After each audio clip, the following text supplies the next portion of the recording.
House rent की less deduction की गई है और 5% मेंटेनेंस चार्जेस अगर आपको गवर्नमेंट अकोमोडेशन मिली हो तो वो कटवाने होते हैं। वो सर ऑडिट ने कहा है कि एज़ पर जैसे हायर एजुकेशन कमीशन ने जो कहा हुआ है उस सीलिंग के मुताबिक नहीं किए गए, उससे कम किए गए हैं और वो रिकवरी 3.58 मिलियन की होनी चाहिए। इसके ऊपर भी सर एसडीएसी से क्लैरिफिकेशन के लिए एसडीएसी ने कहा था कि फाइनेंस से क्लैरिफिकेशन ले ली जाए, लेकिन सर ना वो क्लैरिफिकेशन ली गई है और आज तक भी सर ये पेंडिंग है और प्री पीएससी ने भी यही डायरेक्ट किया कि क्लैरिफिकेशन ले ली जाए। हाँ जी, वीसी साहब इस पे लिए जी एसटीएसी के फैसले पे सर पहले मूव की है क्लैरिफिकेशन के लिए।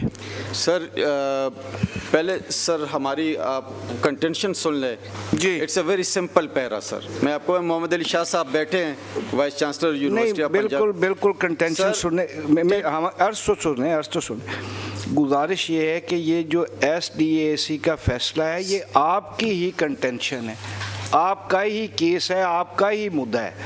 तो हम तो ये पूछ रहे हैं कि जो तय आपने किया है, आपके डिपार्टमेंट ने किया है, उस पर अमल हुआ है कि नहीं हुआ? सर उस पर एक ये बता दें, दूसरा अपनी बात कर लें आप। सर यूनिवर्सिटी ने तो ख़त नहीं लिखा सर फाइनेंस डिपार्टमेंट को, क्योंकि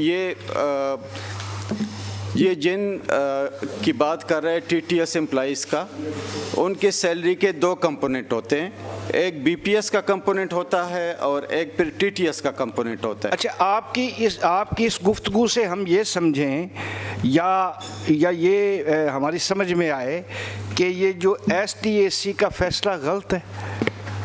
सर हमारे सिस्टम में फिर उस वक्त जो वीसी थे या उस वक्त जो डिपार्टमेंट के सेक्रेटरीज थे उन्होंने ये गलत फैसला किया सर? इजाजत क्यों जी शेख साहब? सर सिंपल सी बात है, मेरा हाल है वो यही कह रहे हैं कि ये पहले गलत है, लेकिन जब एसटीएसी में फैसला हो गया और जैसे वी साहब फरमा रहे हैं कि इतना सिंपल था तो 2 लाइनें लिख के फिनांस से को महीना 2 महीने में जवाब आ जाता और ये इशू खत्म हो जाता। You are absolutely spot on कि एक डिसीजन हो गया है, उसके बाद फिर गुंजाइश नहीं रहती। उसके अलावा फिर स्टांस तो वहाँ भी दिया गया होगा, लाजिम बात इसी तरह का। तो जब एक डिसीजन हो गया गलत या सही, तो उसके मुताबिक फाइनेंस में लिखने में कोई हर्ज नहीं होना चाहिए था। अभी भी हम ये कर सकते हो और जैसे सब फरमा रहे कि इतनी सिंपल बात है तो फिर तो बंदे को फौरन शेयर होकर भेजना चाहिए। हम तो सेक्रेटरी साहब जो अफसरों के लेवल पे फैसला होता है ना जी, हम तो सारे उसको समझते हैं भाई बड़ा। लॉ डिपार्टमेंट को हमने लिखा था, उनकी तरफ से जो उनकी ख़त है जो सर मैं पढ़ लूँ। ये कहते हैं कि on the subject and to state that the university of Gujarat में proceed to the appointment of legal adviser in accordance with the university act and service statutes.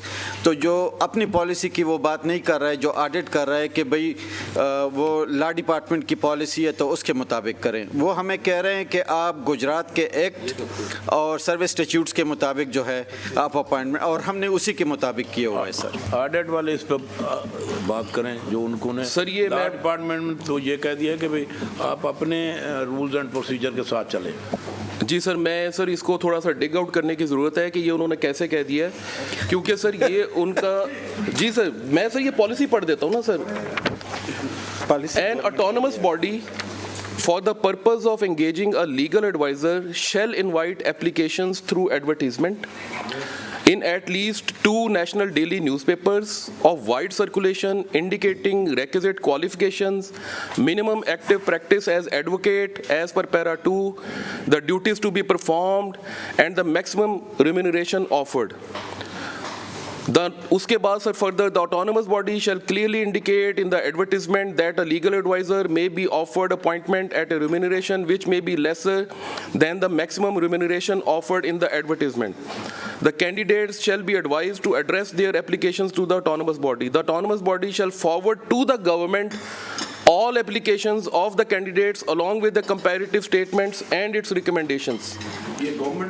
Yes sir, law and parliamentary affairs sir law and sir आपकी इजाज़त से sir एक minute order sir ये law and sir ये उसकी policy है और उस पॉलिसी के ऊपर उन्होंने ये सारी डायरेक्शन ऑटोनमस बॉडीज को दी हुई है। ठीक हो गया, तो हम कह रहे हैं कि इसी की वायलेशन की। जी शेख साहब सर ये इत्तेफाक से वाहिद काम होगा।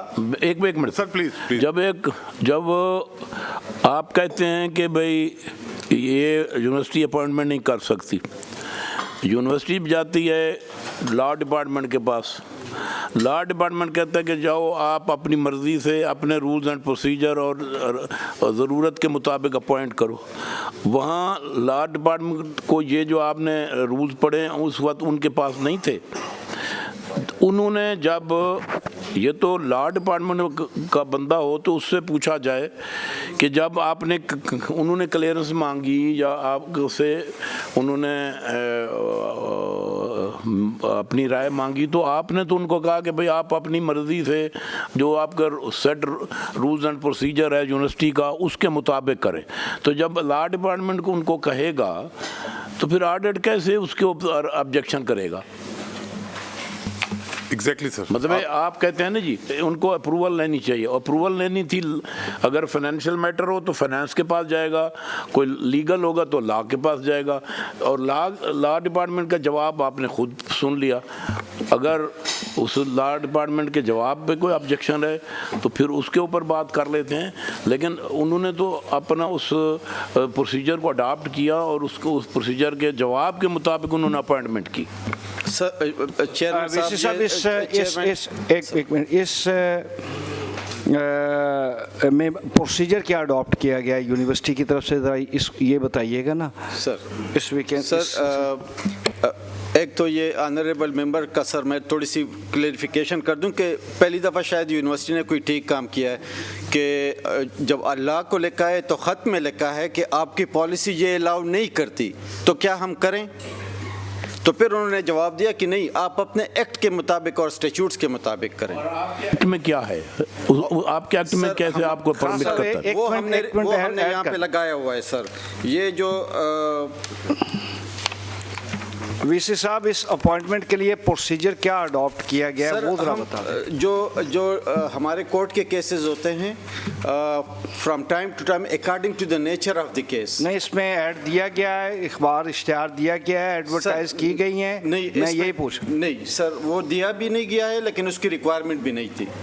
वो ये ज़रा बता दें कहाँ पे है, किस जगह आपके रूल्स में किस जगह है कि एडवर्टाइजमेंट की रिक्वायरमेंट्स नहीं? सर ये तो लॉ डिपार्टमेंट ने हमें अपना ओपिनियन दे दिया। नो वीसी साहब, there is a clear cut Supreme Court judgement इसमें है कि एड हॉक भी आपको करना है तो आपको एडवर्टाइज करना पड़ेगा। सर ये दो जगह हैं जहाँ पे ये वाइस चांसलर को अलाउ करता है। एक हमारे सर्विस स्टैट्यूट्स 2011 हैं जो पढ़ के सुना दें कमेटी को। 301 पे आखिरी पैरा है। If considered necessary, a person may be appointed by the Vice Chancellor in the interest of the university on contract, lecture or assignment basis on such terms and conditions as may be determined by the appointing authority. दूसरा sir ये financial rules में है, serial number 40 पे vice chancellor का इख्तियार दिया हुआ है कि the Vice Chancellor UEG is empowered to engage legal advisors. Further, the UEG syndicate in its 39th meeting held on 10th March 2020 authorized the Vice Chancellor UEG to hire the services of 2 more experts notified by notification number 100% right. आप तस्वीर का एक पहलू देख रहे हैं, वो आपके इख्तियार को तो हम चैलेंज ही नहीं कर रहे। हम तो ये पूछ रहे हैं कि उस बंदे को जो रखने का एक प्रोसीजर है वो आपने अडॉप्ट किया है, यूनिवर्सिटी ने किया है कि नहीं। अब तो ऑनरेबल सुप्रीम कोर्ट कहती है कि जब आप डेली बेसिस पे बंदा रखेंगे तो उसके लिए भी आपको अखबार इश्तिहार देना पड़ेगा। क्या वो रिक्रूटमेंट के लिए जो राइजल वक्त तरीकाकार है उस वक्त था वो आपने अडॉप्ट किया है कि नहीं? एक मिनट सर, ये देखना होगा कि ये उस जजमेंट से पहले है या बाद में है, लेकिन हमने तो इसके बाद तो सर हमने कोई अपॉइंटमेंट की ही नहीं है लीगल एडवाइजर। ये आपने कब लीगल एडवाइजर की तकरीर कब की थी? वीसी साहब एक मैं आपको खान साहब एक मिनट, खान साहब तसलसल टूट जाएगा, 2 मिनट दे दो। ये आपने कब? सर हम जरा रिकॉर्ड देख के बता दें ताकि गलती ना हो जाए सर। ठीक।